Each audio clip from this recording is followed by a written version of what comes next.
Welcome to IBBA Insights, providing expert advice on buying or selling small businesses. IBBA Insights is presented by the International Business Brokers Association, the world's largest nonprofit organization for those helping others sell or buy businesses. Now, here's your host, Chris Diglio. Hello, everyone. Welcome to IBBA Insights. I hope you're all having a great day. Today, we're going to look at the sale of a business from a seller's, buyer's, and broker's perspective. What's important in the sale of a business, and why is it important? From choosing a broker to determining if someone is truly a seller to what's important to a seller, buyer, and broker in a SIM. We're going to answer those and many other questions over the course of the show. Our guest today is a 3-time best-selling author, business coach, and entrepreneur who's been working with business owners for the past 20 years, shedding light on the intricacies of buying, selling, and managing small and medium-sized businesses.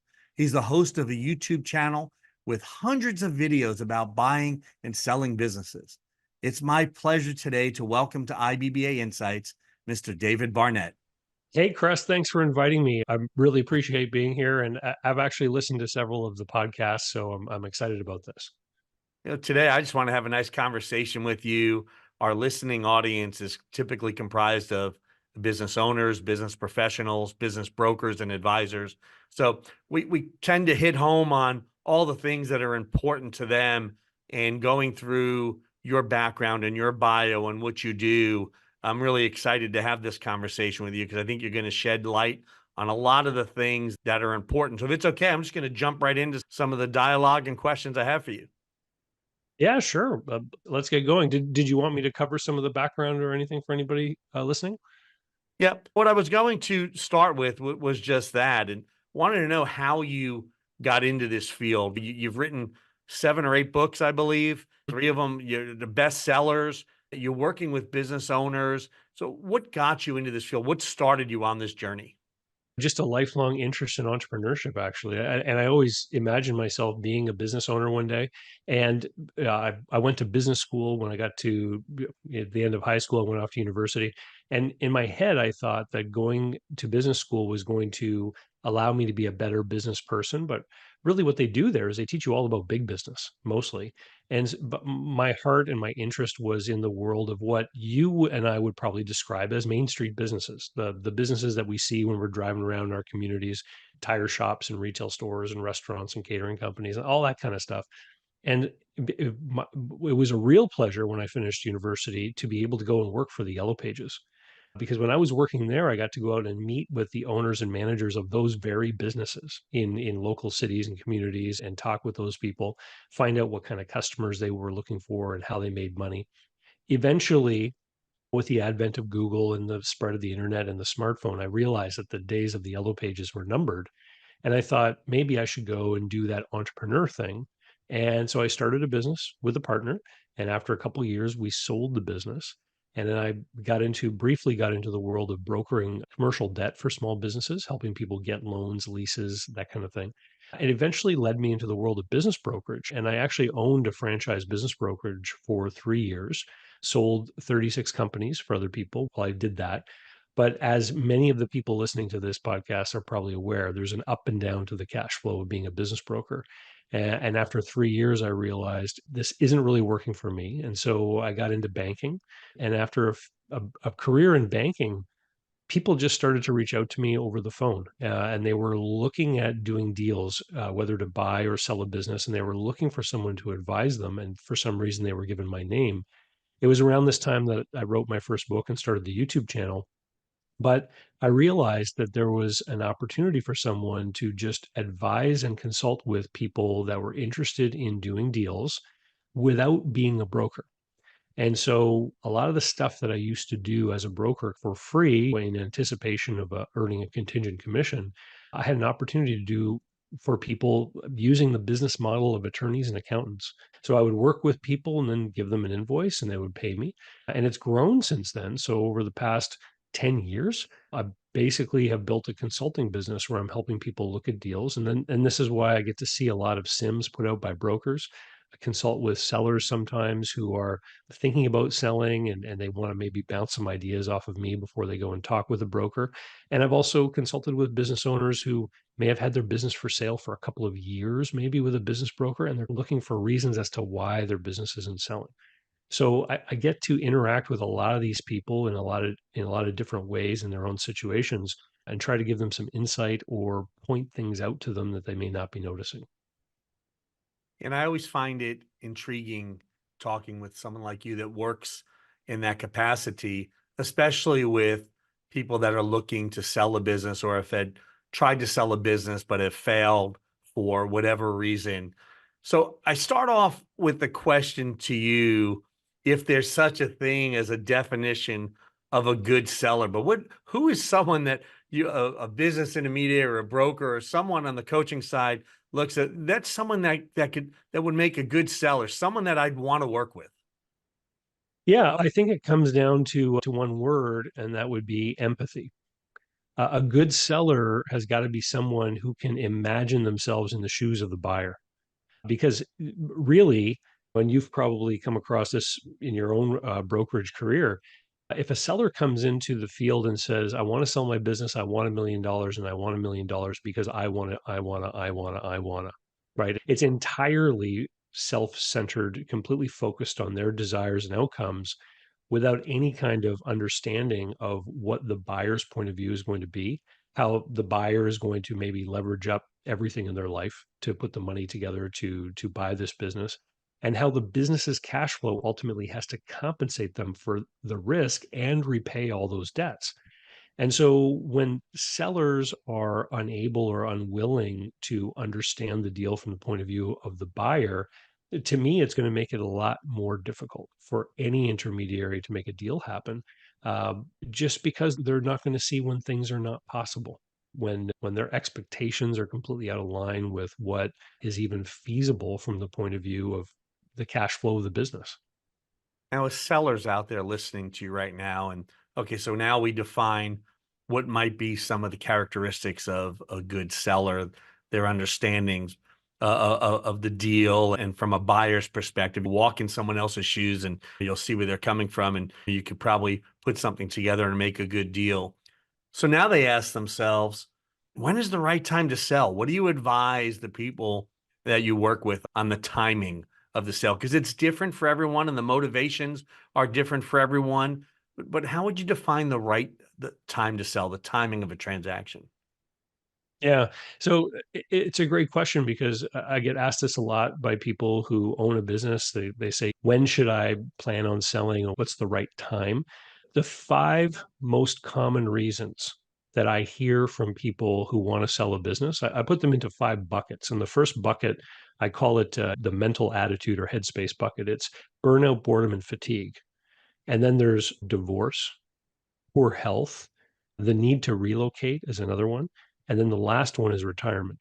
And if you look at those five reasons why people sell small businesses, four of them are actually not planned for. These are things that occur through the day-to-day of life, right? And so I'll say to a lot of business owners, I'll say, because we know that the majority of reasons why a business may go up for sale are not planned for, it means that you need to think about your business like an asset and try to get it into a state where it's ready to sell whenever it needs to be put up for sale. And so you probably hear a lot of people talking about getting systems in place and organizing things and having proper SOPs and all that kind of stuff. You want to get that stuff in order as soon as you can because your business then becomes more saleable and it means that selling is actually an option. If you suddenly are stricken with one of those things that I mentioned, and you all of a sudden need to sell your business, but it's not in a state where anyone can see how they can take it over, what you're really doing is you're not selling a business. You're trying to liquidate whatever it is that you've got in a quick fashion to whoever can make a business out of it. And what that usually means is someone who has the same skills and experience as you, but they may be younger. And so, as you can imagine, that pool of people is a lot smaller than the sort of general pool of people who are interested in buying a business. So, you get your business ready for sale whenever, as soon as possible, would be my advice. When should you be targeting it? I think that it's got to do with your life plan and what you foresee for yourself and what your life is going to look like. And I think that as people get older, those plans and the way they foresee their future are going to continuously be in flux. A lot of people will make assumptions maybe in midlife, in their late 30s, mid 40s. Oh, when I get to 65, I'm going to retire. And when they get to 65, they could still be hiking 5 miles every morning and enjoying life and feel full of energy, and they have no desire to retire. And so I've seen a lot. I don't know about you, Cress, but many business owners who get their systems and procedures in place and they're able to get some good supervisory and mid-level management staff in place, they can really dial back the number of hours that they work in the business, and they can continue owning it in a really pleasant way through their 60s into their 70s. And so these plans are always going to change. You have to deal with life. Uh, because businesses sell for a relatively low multiple of cash flow, I don't think that cashing out or the sale of the business is really where the gravy is in ownership. The gravy in owning a small business is the operation, is collecting those profits every year, right? The idea that there should be some kind of timing the market to exit at a peak. I think that relates more to like big companies or the stock market or things like that. Yeah, I don't know if I've given you the answer that you're looking for, but Yeah, I think you're giving me the answer that to the question. It was a honest answer. I look at it sometimes in talking to my clients and people I work with, or just in general, other brokers that ask me questions along the way. And they say, when is the right time for someone to sell? I said, it just really depends on the individual and their plan. yeah, Business owners have different viewpoints of what their goals are with their business. Some are to buy it, build it, start it, build it, grow it, sell it, and make a nice return. Others look at it as this is my life, this is my livelihood, it's what takes care of my family, and I'm going to have it till the day I die or the day I retire or pass it off to a family member. I think the understanding of why you're in your business and what your goals are, but as you said, be ready to veer off of that path because unfortunately, more times than not, the reason for sale is not a positive reason. It's yeah, a have to, not a want to. And so being ready to be able to sell is the most important thing. And I love the way you said that earlier. And I like to say, when someone asks, when should I prepare for selling my business? I'm like, the day you start your business. And that's being facetious. But if you think about it, your business should always be ready for the sale just in case life happens. yeah. Yeah, to your point about when you should get ready to sell, I used to say that too, get ready to sell it when you started. But after a little bit of reflection, I came up with this different answer. I said, you should really be serious about getting your business ready for sale when you reach the point where your business is able to pay you a fair market wage for the work that you're doing every day. And then there's profit beyond that. Because that really indicates that you own something that is more than just owning a job, that you have something of a real economic value that someone's probably going to want to pay money for. And that's absolutely right. It's important to be able to look at it that way. Again, you run into those situations where I think you said the four or the five, where it's, oh, geez, wasn't planning on it, wasn't wanting to possibly sell today, but it looks like today might have to be that day. Be ready, be prepared. But like you said, yes, get the business to a point where it's at a level where, you know, it could sustain you, and it's not, you're right, it's not a job. You're making profits over and above and beyond the work that you're putting into it. And I really liked what you said earlier about options. Business owners Mm, sometimes don't realize they have options. There's an option of scaling back. There's an option of putting management or layers of management in place. And sometimes someone will say, but if I do that, I'm not going to make as much money. You're going to buy yourself some time, and you'd be surprised you might make more money because now you're going to focus on other aspects of the business while other people are taking care of maybe the day-to-day or the operational points of the business. But you also make that business more attractive when you go to sell, because when mhm. you're opening your pool of buyers, now it's an investor one day may be able to purchase your business because they're not buying, like you said, a job. They're buying an investment, an opportunity. Yeah, and I think that a lot of small business people, when they get into business, in my experience anyway, a lot of small business owners tend to be amongst perfectionist type people where they have a certain way of doing things and they think this is the best way to do it. And many times, if they need to start bringing staff in, they'll delegate tasks to the staff, but they don't necessarily delegate responsibilities to the staff. And this is where the big difference between small business and big business. If you go into a big business, there are people that are charged with certain areas of responsibility, and they come up with their own ways of doing things, and as long as things are managed.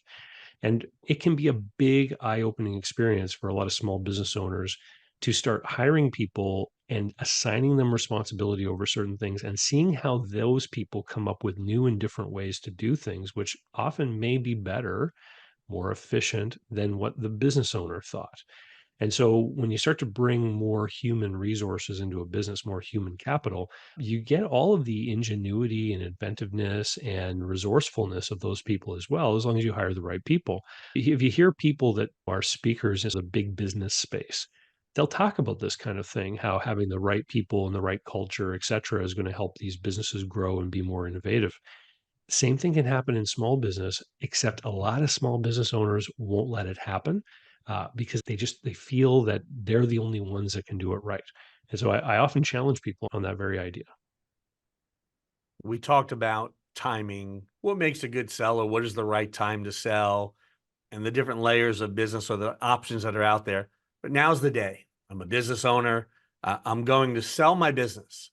Now I have to hire someone to assist me in that process. And if I go that route, what are some of the most important factors a business owner should consider when choosing a broker or an advisor in the transaction?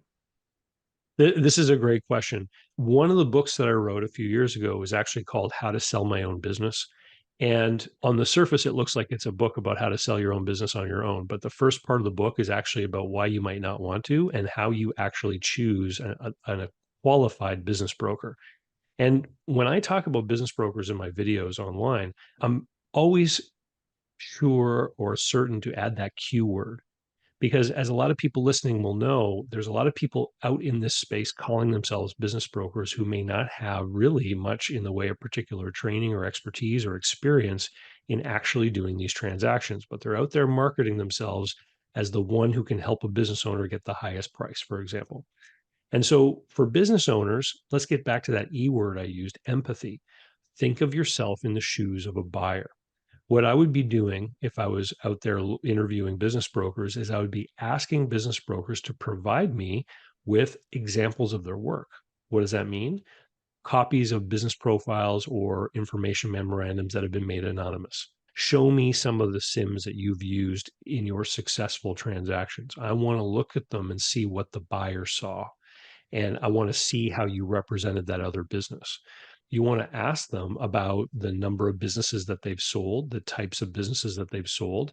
You want to make sure that there is some commonality between your business and the broker's experience. So, for example, one of the common things that I see absent in most business profiles or SIMs is any kind of conversation or understanding around working capital. And so it's important because if a buyer is buying a business and the seller thinks it's in an asset sale, for example, that they're going to keep all the receivables and all the cash, that means that the buyer's got to make a further investment in their own business entity to make the business work. If the SIM disregards that altogether and the broker doesn't bring up this conversation or allow the seller to understand that if there's operating capital not included, that the buyer has to make a further investment, this is going to inflate the expectations on the part of the seller. They may believe that their business is worth more than it really is because they're not making this operating capital adjustment in their head. More so, the broker should be preparing the seller with an understanding of the operating capital requirements, and there should be a conversation about it in the SIM or the business profile. When businesses are presented, for example, in a share sale, there'll often be a conversation about working capital requirements and the proper capitalization of the business. In asset sales, it's usually absent. And so this is one of the examples of where a more experienced intermediary is going to be a lot more useful to a seller than someone who maybe hasn't sold a business with as great an operating capital requirement. And so you want to look for examples of similar kinds of businesses that the intermediary has sold before, and just the fact that they have done it and they're experienced. I speak with a lot of people who are thinking about a career in business brokerage. And for a lot of people that get into brokerage, they'll start up and maybe they'll work for months and months or a year before they get their first clients and close their first deals. A lot of people just can't afford it. So there's a big turnover in the industry. And if you're dealing with someone who may be newer to the industry, what does their support framework look like? Are they in an office with other experienced people that are going to be helping them out with the file? Or are they standalone? Are they a member of something like the IBBA where they can have access to resources, training, et cetera? One of the things I point out in my book in thinking about a business broker is to look for evidence that this person is investing in their own knowledge and professional skill. Yeah. Because again, how many members are there in the IBBA, Chris? I think we're approaching 3,000 members now. I know we're over 2,000. It's at an Okay. all-time high. Just continues to grow. And what fraction of the industry do you think that represents? Oh, unfortunately, a small fraction Yeah. of the industry, because in business brokerage, you could be in a licensing state like the state of Florida. If you have a real estate license, you are deemed to be able to sell businesses. And there are people out there that call themselves a business broker because they have a real estate license. So a Mhm. very small percentage, I would say it represents. And that's exactly the kind of thing that I'm talking about. The way that someone with a real estate background might put together a document to represent a business opportunity is going to be very different from someone who's gone through some of the training that an organization like IBBA would offer. And it's very clear when a buyer looks at this information, especially when they get help from someone like me, we start to go through the sim and just the list of questions that are raised, like just all of these unknowns start to come up because of the lack of what's being discussed in the sim.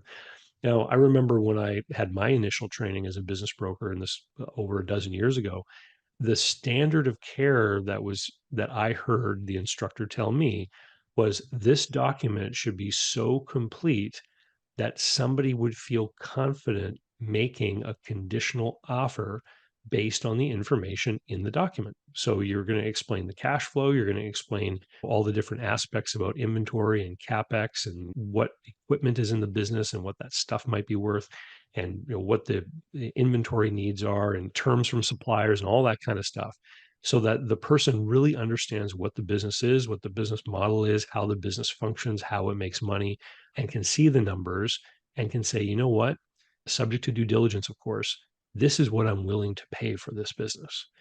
And so many of these documents don't come anywhere close to that standard. I have a lot of questions about the sim that I want to go into, but just to go Sure. backwards, just real quick, we talked about some of the things a business owner would consider when choosing a broker. And I love the show me what you got, but you have to understand from a seller's point of view, it's great when someone tells you, I sold 20 businesses last year. That's phenomenal, right? It's kind of half the story though. How many Hmm. businesses did you list? Because if you listed 30 and sold 20, that's phenomenal. But if you listed 150 and sold 20, that's not so great. So it's not, sometimes you have to go a little deeper into the questions that you're asking, because sometimes, and this is not typical of an IBBA member, but in a typical business broker who's not investing in themselves and working on educating the client and doing all the professional things that they should do in representing a business, sometimes they're just order takers. How much you want for that Mm. business? Great. You put enough things up against the wall, you just see what sticks, and you could luck your way into selling quite a few businesses. But that doesn't necessarily, I think, make you part of the upper echelon. I'd rather hire someone that sold 10 businesses last year out of the 15 that they listed. Their success rate is high, and that's what I'm after. And the importance of the product that they're putting out. You'll hear, and I think you'll like this. There's some brokers out there when they talk about a sim, they say, "Oh, you don't need a sim. If it's a good business, it's going to sell no matter how good or bad the sim is. There's nothing you're going to say in that sim that's going to sell the business. It's the business that's ultimately going to sell itself. So why bother?" What do you say to that person that tells a business owner that, or the business owner that's just received that information from someone, that it just doesn't matter? Yeah, what I would say is I would say there's an ideal buyer out there and there's a less than ideal buyer. And part of the SIM's job is not just to sell the business, it's also to weed out the people who are not ideal buyers. And you want a document that's going to help filter in both directions so that the people who have the right kind of background, skills, and resources are the ones who are actually stepping forward to fill up your time. I would say that if there was no SIM, and believe me, I've seen this, where brokers will have a one-page cover and it comes with a bunch of internal P&Ls that have little scribbles beside add back notes. And you get that document through and you're like, wow, what are we going to do with this? I actually say to some of my buyers, this could be an opportunity because reasonable people that have resources are going to look at this and say, wow, this seller's got no idea what they're doing. They're completely unprepared. I encourage my buyers, say, hey, there's probably not going to be as much interest from people who you might normally compete with here. Maybe we can get a better deal. Maybe we can get better terms. We can get more seller financing, et cetera. Because a real strong, capable, qualified buyer is probably going to be put off by this. And unfortunately for that seller, they're not going to meet the person that's probably going to be willing to put the best offer forward. Probably not. And when you're representing a buyer, as you do, you're at an advantage over the seller if they're not represented by the same quality of individual, because the buy side individual is going to look at this as an opportunity. They're going to say, they clearly just listed this business at a price that they wanted and not what the business Mhm. will actually sell for.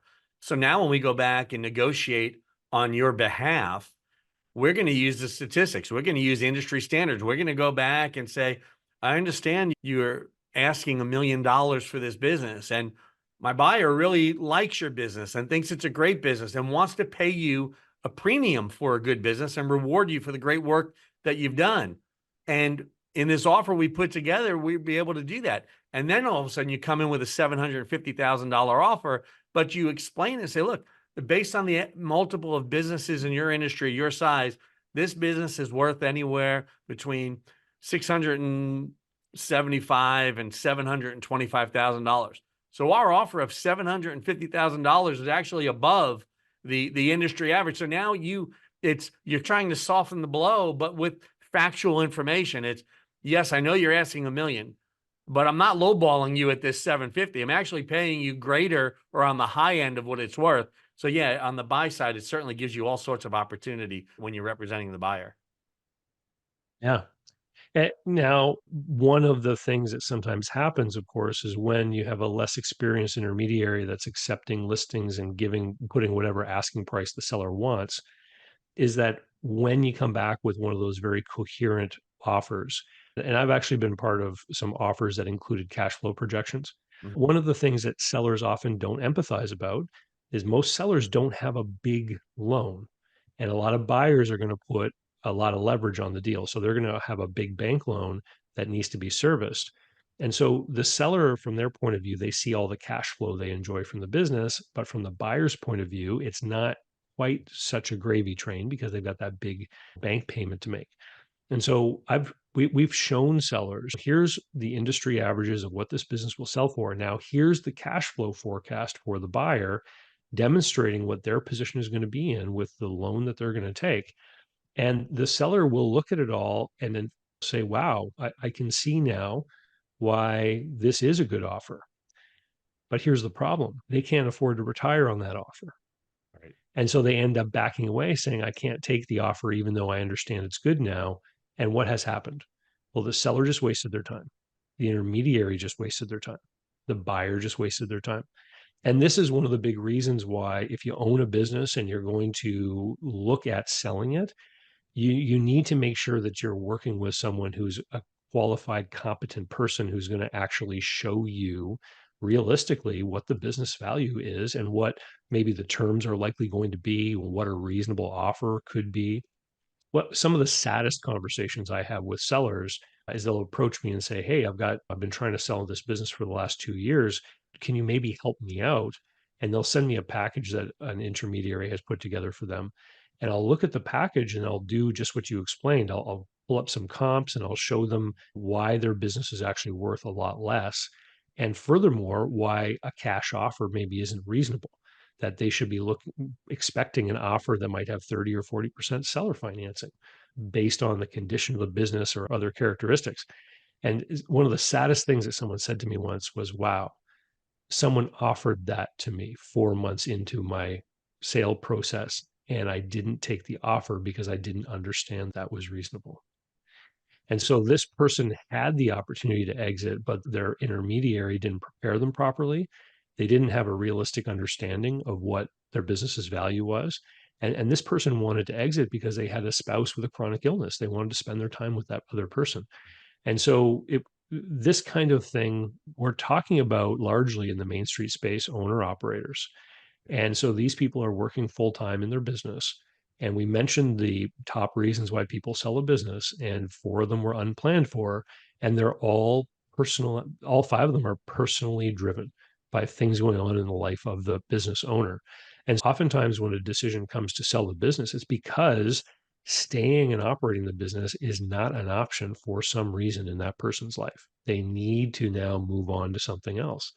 And I say to sellers all the time, when you make the decision, I need to sell or I have to sell now because of whatever reason, it's now almost a race against the clock because those personal factors, even though people try not to let this happen, those personal factors are going to have an influence on that individual's day to day. And that's going to bear out in how they interact with employees, customers, et cetera. And those personal factors are going to start to have an impact on the business. Sales are going to start to slip. Maybe they'll become less efficient. So margins will slip, profits will go down. And as soon as you move far enough into the future, that slippage starts to be recorded in the financial statements. Now you've got a downward trend. And as soon as you have a downward trend, a whole swath of buyers are not going to want to do the deal because they're going to see this as a red flag. And so when the decision is made to sell, you need to act quickly. You need to understand what a reasonable deal looks like, and you need to get it in front of the right buyers so that you can make your deal before these personal life impacts start to have an impact on the business. Businesses are fragile. I always point out to people that what a business truly is a system. It's a bunch of people that show up every day and they do their thing with the tools and the machines and the inventory and all that kind of stuff. And they operate together in a certain fashion that produces a cash flow. And a system is extremely fragile. People stop doing exactly the things they're supposed to do, and you start to have errors and delays, et cetera. The whole thing can fall apart relatively quickly. David, the role of a business broker is not to tell the business owner what they want to hear. It's to tell them the truth Mm. because they may have a real need in selling now. And if you inflate their expectations by telling them what you think they want to hear, you're doing them a disservice. It's like when I went to the doctor when I was 19 years old, I didn't want to hear him tell me that I had cancer. I wanted him to Right. tell me I was fine. Well, if he would have told me I was fine, you and I wouldn't be doing this interview today because he would have been lying to me. But because I knew and I was able to then have surgery and go through that 30 plus years later, I'm still here and I'm well and cancer free. It's the same thing with a business, maybe not to that extreme, but business, it can be that extreme because a business is the thing that takes care of everything in your life, your finances, your family, schooling, trips, mortgages, your cars. I mean, it's important. And when a business fails, that could be the failure of a lot of things. It could lead to health issues and stress. It could lead to failure in a marriage and families falling apart. When you look at all that's at stake, you tend to look at representing a business owner that's selling the business in a whole different way. You have to be upfront. You have to be honest, and you have to let them know, and you have to educate them on what to Yeah. expect and when to expect and why to expect, and prepare them for what's to come. Because if you don't, you're doing them a disservice. So if you're out there and you're looking to sell and you're looking to hire someone to represent you, don't go with who's telling you what you want to hear. Go with who's telling you what you need to hear, because that ultimately is going to be the difference between selling and maybe not selling your business in a timely manner. But it's interesting because a lot of the marketing material out there that business brokers might use to try to attract business owners that want to sell One of the common themes that I see over and over again in this marketing material is we help you sell your business for the highest possible price. And for people that are motivated by avarice and greed and wanting that, like you could be attracting, if you're a broker using those messages, you could be attracting just the wrong kind of customers. Instead, you said, we sell 60% of the businesses we list, and we sell half of them within 6 months of going to market. That tells a very different message, doesn't it? It says we are qualified, we know what we're doing, we are yielding results, and for the vast majority of our clients, we're yielding them in a very timely fashion. And that's going to bring you a different kind of customer, someone who is more time oriented. I've got to, because of these pressing personal concerns, I've got to exit this business over the course of the next year, for example. And that person is going to be, let's face it, as a business broker, most business brokers are paid a contingent fee upon the sale of the business. If you get sellers that are oriented in that direction towards making deals happen quickly, it means that the payday of the broker is going to happen more quickly too. So there's an alignment of everyone's interests with that kind of marketing message versus the I sell your business for top dollar kind of message. Right.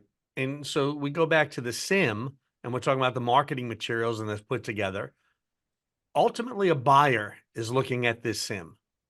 So, what, from a seller's perspective, what is important to that buyer? What are they looking for in the sim? Because if you just put out a book that says, I'm the best, we're the greatest, you should buy us, what is important? What information should there be in the sim besides factual information, obviously? Number one, understanding the business model. In a lot of information about what are the norms in this industry. So if you're doing a product or service and maybe the customer doesn't pay you, maybe it's insurance companies pay, have some conversation about that. Explain to people, we do body work. A certain percentage of our clients are paying through insurance claims, and this is how long it takes insurance claims companies to pay us, right? So you're explaining how this business functions and what to expect in this business, certifications, licenses, what kinds of skills the owner uses every day.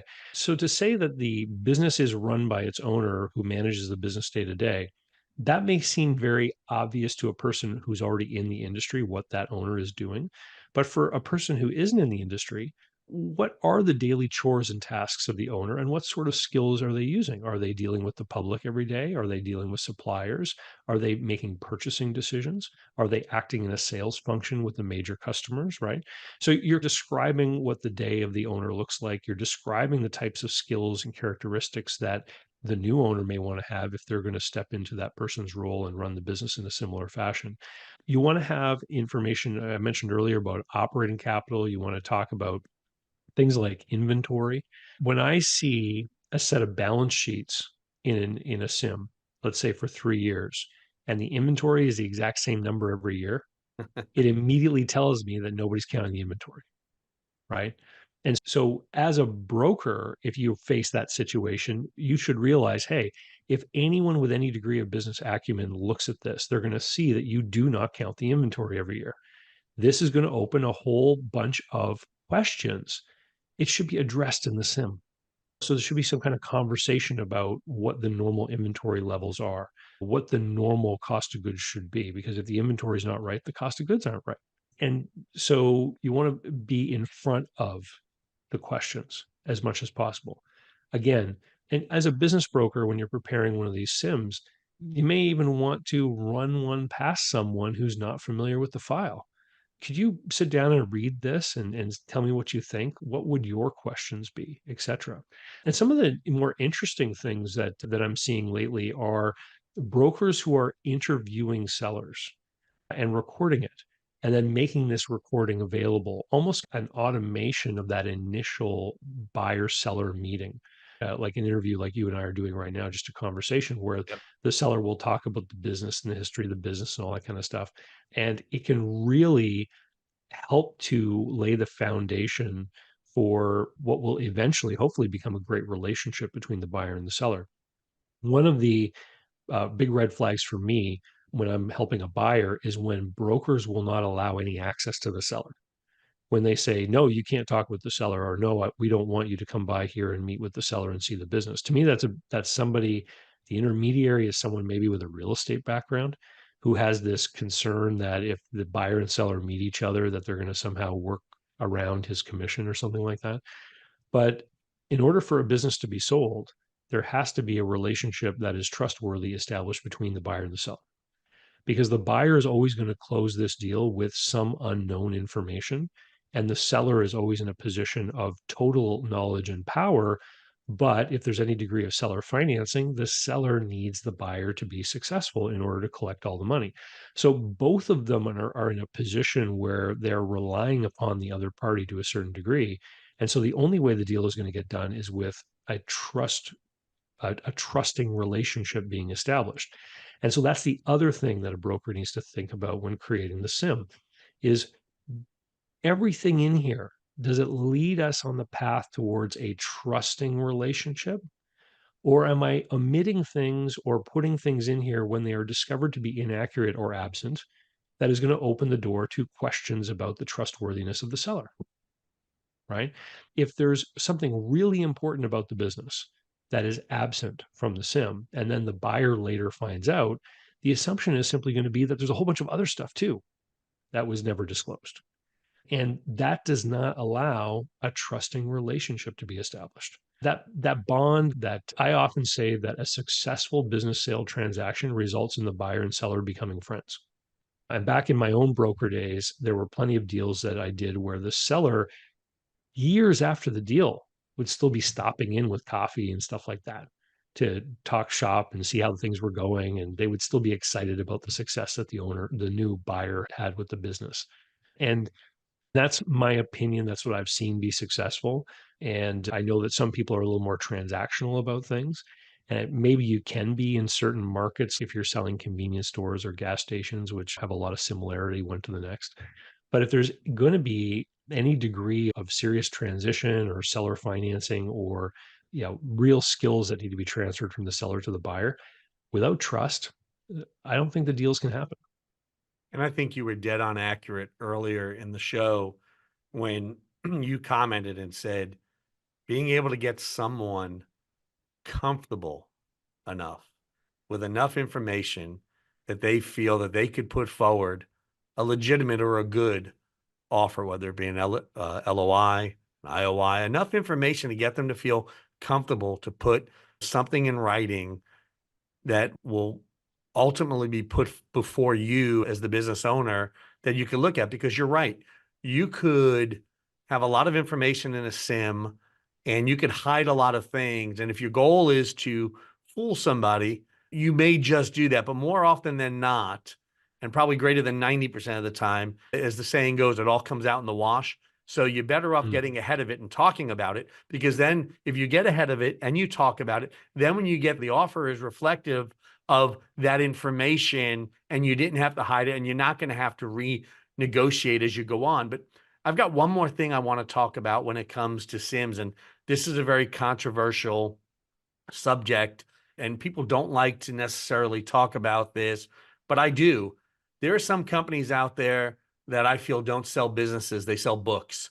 They spend tons of money with elaborate presentations, impressive resumes of their team, and create false expectations by promising some inflated value of the business in order to collect $40,000 to $100,000 in upfront fees. Now, business owners sometimes are happy to pay these fees because they have the feeling that, man, if you could get me that much money for my business, it's worth the investment. And I'm not saying these companies never sell businesses, but I'm saying they're in the business of selling fancy books. And on occasion, they might sell a business and their percentages are going to be much lower than someone that's actually in the business of selling a business. So how do business owners avoid falling into the trap of spending a lot of money only to find out to get their dreams and hopes crushed when they get inferior results or no results at all? Yeah, it's funny because I've actually made a video years ago about scams, business brokerage scams, and spend your time educating yourself. Because if there's a business broker who says, I have some kind of initiation or engagement fee, and it's $2,500, Well, that's typically a hurdle to make sure that as a business owner, you are serious about selling your business. Yes. And there's a certain amount of work that goes into the upfront preparation of the business being sold. And so if you have a business with $1 million in sales and you're making a couple hundred grand a year, for example, for a business broker to ask you for a $2,500 initiation fee, it's probably a legitimate kind of fee where they're testing to make sure that you're serious about selling your business and Sure. creating a little bit of cash flow, but creating a little bit of for the broker as well. You But got to figure skin in the game. Some people yeah, are just out there, they want to test the market. Let me see, man, if I could get my number. But the person that's willing to write you the check, even if it's for a nominal amount, they're probably more serious about selling their business than not. But that's right. not the And that's and different so than and that's so different than those books. right. And so here's where I want to get to that is if you are a business of a significant size where you're going to be dealing with these larger mid-market M&A firms, they may be asking you for 25 to $40,000 to prepare and set up the deal. And Sure. so here's what you do is you turn to your CFO and ask them their opinion of the firm and the firm's track record and the fee. And if you say, David, I'm not big enough to have a CFO, that probably means you're not big enough to deal with a firm that might have that kind of legitimate fee. And so somebody who's coming down market into Main Street asking for these kinds of fees, I would just be very hesitant about it because I've been around this space since 2008, and I've heard stories from the older guys of companies coming into towns and getting all the business owners together at an airport hotel for an extravagant presentation about how they're going to sell their business, and they charge them all 25 grand and nobody ever hears from them again. And yeah, there's a danger in this, and I know what you're saying.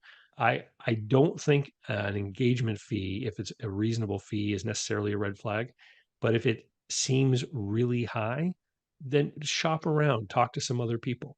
And increasingly, what I'm seeing is something that the UK has had for a long time over there. Because their country is so small geographically, they tend to have brokers that are industry focused, right? Where they only sell one kind of business, but they sell it all over the country. And I'm starting to see more and more of this in the United States and Canada, where brokers, because of the internet and Zoom and all these other technologies that we have, they're becoming more industry focused and they're covering larger geographies, Mhm. but they're sticking within that narrow industry. And regardless of where you are or the kind of business you have, if you spend 10 minutes Googling, you're going to find multiple firms out there that are probably going to be one that could serve you. So just have those conversations and see what those different firms are doing and what they're saying. And hey, you wouldn't be successful in business if you didn't have a little bit of insight and be able to listen to your gut on some things and suss people out who may not be treating you fairly. And I'm in no way implying or saying that you should run from a firm that wants to charge some sort of upfront fees because do believe it becomes customary, especially on the larger the business. But I was alluding to exactly what you said about that group that, back in the day that would come to town and in the in their expensive suits and impressive brochures and at an airport location near you, and they were in the business of selling books. And they did. There were I've talked to people that sold their business through that process. So it's not that they never sell anything, but their percentages are so poor, but they feed off of people's greed. Mhm. Wow. I talked to a broker and they told me they could only get me 3 times or 3.5 times. And you're telling me I could get 7 times. And you must be right because look at you went to Harvard and look at this great book and presentation you're putting out there. And look at all these people that are in this room. That's what I'm just saying. And again, I'm not even saying that there aren't companies that do that out there that are legitimate, but I am saying it's buyer beware. And I love, again, going back to what you said earlier, to the interview process, asking the right questions, not falling in love with the idea of what someone could get from me or what they're telling me they can get from me. What have they actually done? So, Mm. David, I could talk to you for another 3 hours and we could have many episodes of this podcast, but we're coming to the end. So, this is the part of the show that I always ask a very similar question to our guest based on the topic. So, if you're a seller out there and they're listening to this show and our interview, and maybe even a business intermediary, a business broker that are out there listening, from each of their perspectives, what advice would you give them when it comes to the ultimate sale and marketing of their business and choosing the right company and making sure the next step they're making, because they only have one shot at getting it right, is the right choice? Yeah, so I would say from the owner of the business's point of view is understand your cash flow. And when you meet with someone to talk about the value of your business, they're going to start talking about things like add backs and EBITDA and STE and all this kind of stuff. But at the end of the day, sit down and imagine yourself buying the business and imagine yourself borrowing money. And with the help of a loan calculator online, you can find out what those debt service payments will be. And just ask yourself, would I buy this business with this cash flow and then go work in it and have to pay this debt? Would this amount of money that is here be sufficient for me? Would it make sense given the risks of small business? And really put yourself in the mind of the buyer and see if it makes sense. And for the brokers out there, I would say that you want to develop as part of your presentation an exercise in empathy. You want to take sellers through this exercise to help them see what their business is going to look like from a buyer's point of view. And if they steadfastly hold to that round figure, whether it's 1 million, 5 million, or whatever it is, then I think it's just a little bit of an insight about what it may be like to deal with them when you actually have a reasonable offer on the table, that they may not be the seller who's actually going to accept the reasonable offer. And at the end of the day, a broker's job is to make deals happen, and that's how brokers get paid. And so there's two sides to it. I once said to a business broker, think about your business like any other kind of business. Right. You've got a supplier and you've got a customer. Well, if you can't reasonably obtain your inventory at a reasonable price that your customers are willing to pay for you to make a profit, then it's not going to work. You need to find a different supplier. And the business sellers are the supplier of a business broker's inventory. And so look at it like a supplier relationship. You need to find the suppliers that are going to be reasonably priced and have reasonable expectations so that you are going to be able to move that inventory and have a buyer be happy as well about the transaction that they're doing.